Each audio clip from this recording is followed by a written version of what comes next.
Hello दोस्तों, आप सभी लोगों का मेरे यूट्यूब चैनल में स्वागत है।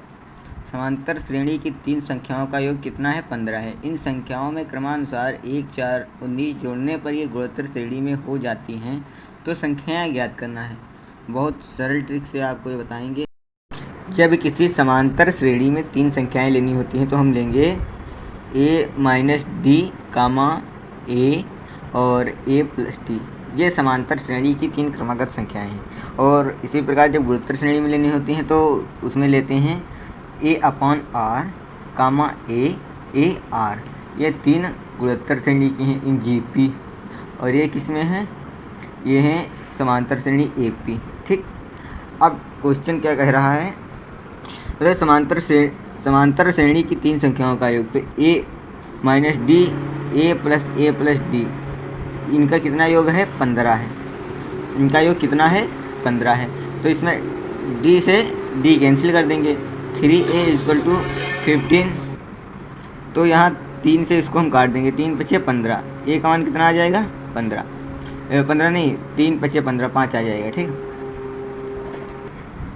आगे क्वेश्चन कह रहा है कि इन संख्याओं में जो ये संख्या आई है, इन संख्याओं में AP की 1, 4 व 19 जोड़ने पर, तो हम जोड़ेंगे a-d + 1 जोड़ेंगे। ठीक, उसके बाद a प्लस कितना जोड़ेंगे? 4 जोड़ेंगे, a+d प्लस कितना? 19 जोड़ेंगे। अब ये संख्याएं जोड़ने पर किस में आ जा रही हैं?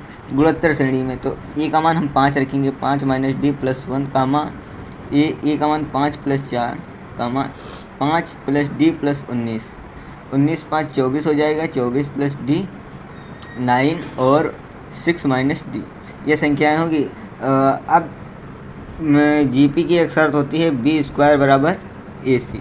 तो इसको मान लेते हैं a, इसको मान लेते हैं b, इसको मान लेते हैं c। तो b का मान 9 है, 9²। a का मान कितना है? 6 - a और 24 + d, 24 + d। ठीक, इतना लिखने के बाद हम इसका वर्क करेंगे, 81 हो जाएगा। 6 को 24 से मल्टीप्लाई करेंगे, 144 हो जाएगा।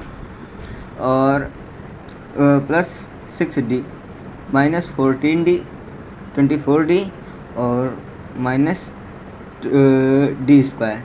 यह हो जाएगा। इसको इधर लाएंगे तो d² हो जाएगा, और इसको इसमें जोड़ेंगे तो हो जाएगा 18, -18 इधर आएगा, प्लस का 18 हो जाएगा, 18d। और इसमें से 144 से 81 घटाएंगे, माइनस हो जाएगा 63 हो जाएगा, 63 = 0।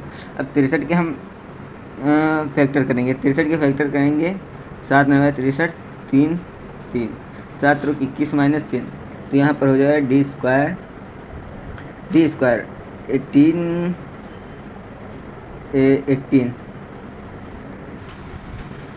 + 21 - 3 -63 = 0 हो जाएगा। d² + 21d -3d -63। अब इसमें d कॉमन लेंगे तो d + 21 हो जाएगा, -3 कॉमन लेंगे तो इसमें हो जाएगा d + 21 = 0। तो d - 3 और d + 21 हो जाएगा, d का मान 3 आ जाएगा और d का मान -21 हो जाएगा। अब इसमें हमको a का मान भी पता है। a का मान कितना है? यहाँ पर निकाले थे। a का मान कितना है? 5 है। और d का मान कितना आया है? d का मान 1 आया है, 3। तो पहले इस 3 के लिए हम संख्याएं निकाल रहे हैं। तो AP में रखेंगे 5 - 3। ठीक, और 5 + 3, और यही 3 निकालनी थी। तो 5 में से 3 के 2, 5 5 3 8, ये संख्याएं 3 आ गई। और यहाँ पर a का मान 5 रखेंगे, d का मान -21 21 रखेंगे।